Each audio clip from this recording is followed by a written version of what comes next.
আলাইকুম ভিউয়ার্স, এই তাবিজ দিয়ে কীভাবে কাঠ খেলা এবং ফ্লাশ খেলা জয়লাভ করা যায় সেটা ভিডিও সহকারে প্রমাণ আপনাদেরকে দেখাবো। লক্ষ্য রাখেন কীভাবে আমি খেলি। দাদা তাস খেলাটা ভালো না, খুব একটা খারাপ নেশা। তারপরেও প্রথম চাইলাম, আমি হয়তো চাইবো প্রথম ছোটো কাঠের ভিতরে নাম চাবো। 4 ফোঁটা চাইলাম।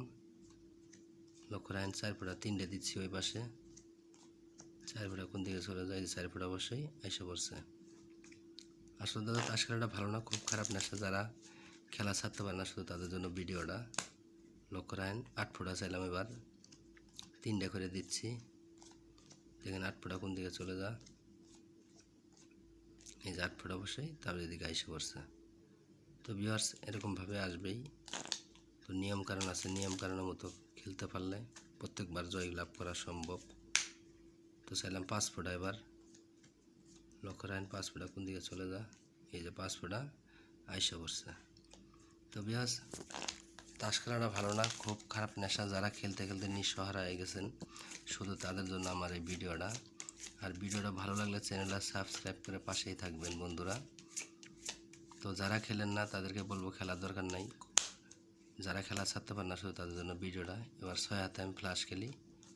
লক্ষ্য রাখেন কে ছোটো কে বুড়ো লক্ষ্য রাখবেন আপনারাই। ফ্লাশ খেলা, কাঠ ফ্লাশ। দেখেন 1 হাত 2 হাত 3 হাত 4 হাত 5 হাত 6 হাত 12 হাত পর্যন্ত খেলা যাবে। লক্ষ্য রাখেন এটা হলো 1 2 3 রান। লক্ষ্য রাখেন রান উঠে গেছে। এবার বিবির জোড়া।